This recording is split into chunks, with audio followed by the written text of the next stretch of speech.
Hello children, chapter को continue करते हुए हम एक्सरसाइज 3.2 का ये फर्स्ट क्वेश्चन लेते हैं। 3.1 के जो क्वेश्चंस थे उसमें आप लोगों ने ग्राफ बनाए। सिर्फ हमने जो स्टेटमेंट सम्स थे उनका ग्राफिकल रिप्रेजेंटेशन किया। जो दो इक्वेशन आए थे वो उनको हमने ग्राफ पर लिया, लाइन के फॉर्म में लिया, लेकिन हमने सोल्यूशन फाइंड आउट नहीं किया। अब नेक्स्ट स्टेप में ये होगा कि हम स्टेटमेंट सम्स को, वर्ड प्रॉब्लम को इक्वेशन की फॉर्म में कन्वर्ट करेंगे। दो इक्वेशन बनेगी into variables x and why most probably, और फिर हम न केवल उनका ग्राफ प्लॉट करेंगे बल्कि अगर सोल्यूशन है तो हम उनका सोल्यूशन भी पता करेंगे कि सोल्यूशन ग्राफ से ग्राफिकल सोल्यूशन देंगे। तो ये क्वेश्चन नंबर 1 उसी से रिलेटेड दो पार्ट है इसके। पहला क्वेश्चन देखिए, बहुत सिंपल है। 10 students of class 10th took part in the maths quiz. If the number of girls is 4 more than the number of boys, find the number of boys and girls who took part in the quiz. तो ये पहला question बहुत ही simple है। मतलब इसमें आप girls और boys का दो अलग अलग है तो उनको संख्या को हम एक्स और वाई मानेंगे। लेट दी गर्ल्स भी एक्स एंड बॉयज़ भी वाई। तो दोनों कंडीशन उसमें दी हुई है। दोनों कंडीशन को यूज़ करने पर हमें दो इक्वेशन मिलेगी। पहली कंडीशन क्या है, गर्ल्स और बॉयज़ का टोटल कितना है 10, तो ये पहला इक्वेशन हो गया।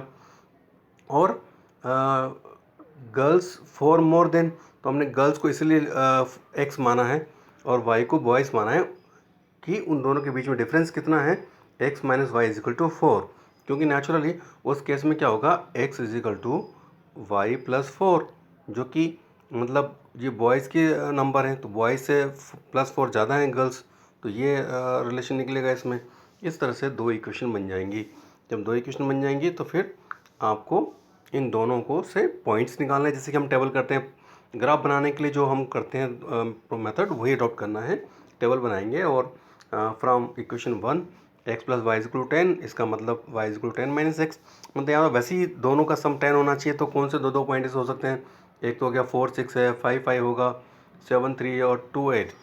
तो यहाँ पर में ये है, मतलब इसमें कोई भी आंसर नहीं है गर्ल्स और बॉयज़ का। ये तो मतलब पर्टिकुलर इक्वेशन की कॉम्बिनेशन है, ये तो वो पॉइंट्स हैं, है ना। जो कॉमन होगा, जैसे आप देख रहे हो 7 3 और 7 3 यहाँ पर भी है, 7 3 यहाँ पर भी है, तो जो कॉमन पॉइंट है वो that will be called solution. वो बॉयज़ और गर्ल्स और बॉयज़ की संख्या को रिप्रेजेंट कर रहे हैं। तो इस तरह से हमारे पास ये टेबल दोनों की हमने ड्रॉ कर ली, दोनों इक्वेशंस के हमने पॉइंट्स निकाल लिए। और जब आप प्लॉट करेंगे तो आप देखेंगे कि इसमें इंटरसेक्टिंग लाइन आ रही है, और ये जो लाइन है वो आपने देख रहे होगे यहाँ पे इंटरसेक्ट कर रही है बीच में। पॉइंट जिस पे इंटरसेक्ट कर रही है वो पॉइंट है 7 3। 7 मतलब x is 7 and y is 3, तो ये हो गया उसका सोल्यूशन। और हमने x क्या माना था, नंबर ऑफ गर्ल्स, और बॉयज़ क्या माना था, नंबर ऑफ y माना था बॉयज़ को, तो that is 3। So that there are 7 girls and 3 boys in the class, right. तो ये क्वेश्चन इस तरह से होता है। नाउ हम वापस चलते हैं सिस्टम पर। जो हमारा सिस्टम है, कॉमन सिस्टम पर जो इक्वेशन की जो फॉर्म रहेंगी, दो जनरल फॉर्म, वो रहेगी a1x plus b1y plus c1 is equal to 0। And दूसरी इक्वेशन को हम कह सकते हैं a2x plus b2y plus c2 equal to 0, जहाँ के ये a1 b1 c1 a2 b2 c2 all are real numbers, they are the coefficients of the equations and they are not equal to 0. So some example of the pair of linear equation in variables. तो अब क्या होगा, इसमें हमें तीन cases आएंगे। Geometrically हमने तीन केसेस बताए थे, उसको हम अलजेब्रिकली भी समझेंगे कि क्या होगा इनफैक्ट, ठीक है। तो जैसे कि अगर there will 3 cases, one by one हम डिस्कस करते हैं। और ये जो डिपेंड इंटरसेक्टिंग जब लाइन आएंगी या फिर पैरेलल लाइन का ग्राफ बनेगा वो, या कॉन्स्टेंट लाइन का ग्राफ बनेगा, ये सब डिपेंड करता है यानी a1 b1 c1 a2 b2 c2 के नेचर पर, उनकी वैल्यूज़ पर डिपेंड करता है कि इंटरसेक्टिंग लाइन का ग्राफ बनेगा या पैरेलल लाइन का ग्राफ बनेगा या कांस्टेंट लाइन का ग्राफ बनेगा। तो पहली कंडीशन है बच्चों कि अगर a1 upon a2 not equal to b1 by b2, then intersecting lines का हमें ग्राफ मिलेगा, यानी line will intersect at a point. और जब एक पॉइंट पे होगा तो इसका मतलब वहाँ पे यूनिक सोल्यूशन होगा। एक पॉइंट जो होगा वो यूनिक सोल्यूशन कहलाएगा। और जब सोल्यूशन होता है, सोल्यूशन हमें निकलता है, तो हम उसको कहते हैं कंसिस्टेंट है, यानी कि जो हमें सिस्टम दिया हुआ है पेयर ऑफ लीनियर इक्वेशन का, वो कंसिस्टेंट कहलाता है। कंसिस्टेंट मतलब टू हैव, सोल्यूशन है तो कंसिस्टेंट कहेंगे। अगर दूसरी कंडीशन है, अगर A1/A2 equal to B1/B2 but not equal to C1/C2, अगर ये मिल जाता है हमें तो मतलब there will be no solution. क्यों? क्योंकि उनमें कोई कॉमन पॉइंट होगा ही नहीं, क्योंकि लाइन पैरेलल ड्रॉ होंगी, उस केस में हमें पैरेलल लाइन मिलेंगी, तो फिर वो कहीं में इंटरसेक्ट ही नहीं करेंगे तो कॉमन पॉइंट नहीं मिलेगा, so there will be no solution. और उस केस में हम कहेंगे इट इज़ इनकंसिस्टेंट, सोल्यूशन नहीं है।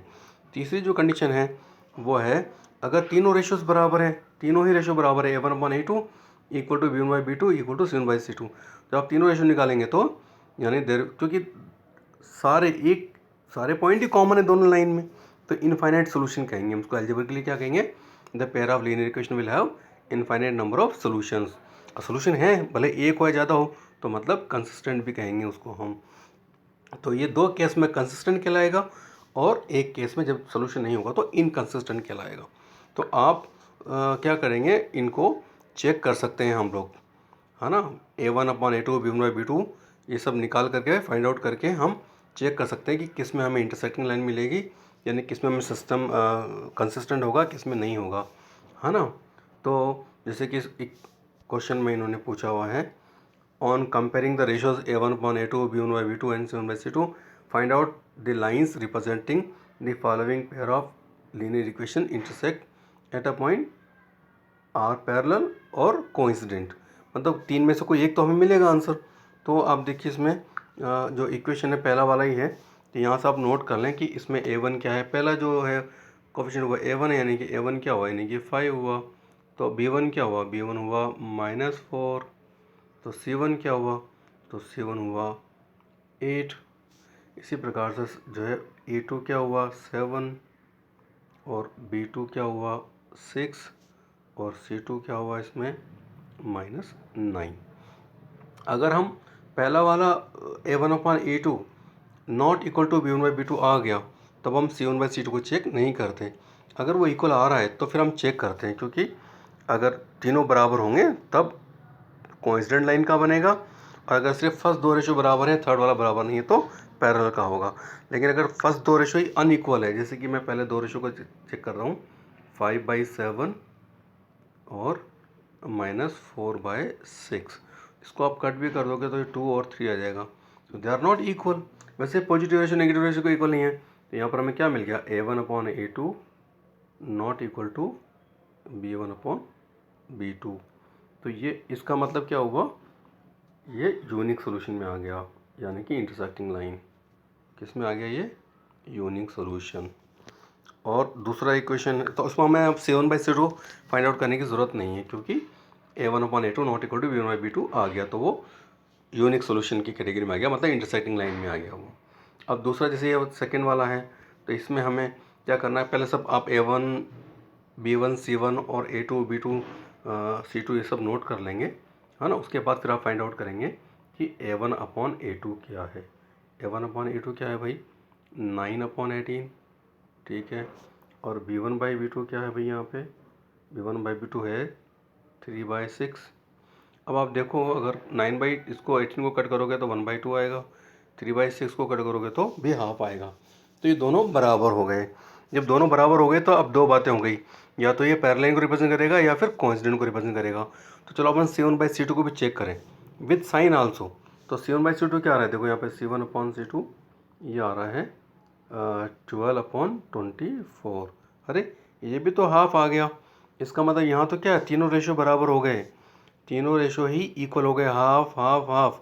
इसका मतलब ये क्या हो गया, कोइंसिडेंट लाइंस, यानी क्या मिलेगा हमें, कोइंसिडेंट लाइंस, यानी कि एक ही लाइन होगी एक दूसरे पे ओवरलैप, और उसको हम कहेंगे इनफाइनाइटली मैनी सॉल्यूशंस, है ना।